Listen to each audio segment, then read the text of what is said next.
So ito yung vision board ko. Hindi pa rin, ito, maraming na-remain, pero marami rin natanggal na 2023 sa vision board ko. So yung first ko is yung yung heart ko pa rin talaga to type na 6-digit times. Ayan, para sa Panginoon. Ayan, go, go, go. Kaya-kaya talaga kasi nagpa-5-digit na tayo. Nagpa-5-digit times na tayo eh. So looking forward for 6 to 7. Ayan. Then, yung second ko sa vision board is yung house construction. Ayan, meron na siyang picture. Actually, personal pictures yan lahat. Di ba? Talaga ba? Ayan. Tapos yung Macaulay MDRT, ayan, may attendant kami nung sa mga sa management, ayan, nagpa-picture kami ni UMRAG. So, nilagay ko na din dito. Na this year, hindi lang taon ni Paul, taon ko din, taon nating lahat. Taon natin itong lahat na hindi lang medalyon. Kasi, yun nga, sabi ni UM, di ba? Paano na tayo? Talagang hindi na yung hindi na yung neutral na medallion lang. Talagang aim for brighter life. Brighter, brighter, brighter life. Ayan. Yung nakakasilaw na yun. Pag nakita tayo ng tao, grabe, no? Huwag naman yung glory ng Lord. Yung mga liwanag lang kasi kasama natin ng Panginoon.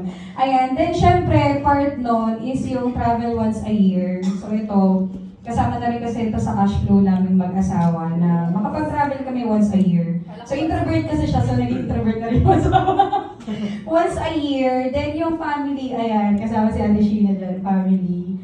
Yung travel with family, yung Bayad di Sun Life. Bayad di Sun Life para sa amin.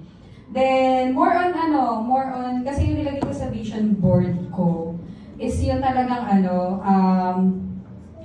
yung living with interest, yun yung gusto ko. Yung living with interest na ako. Kaya more on this year, more on investment ako in everything na ma-receive ko na income kay Sun Life.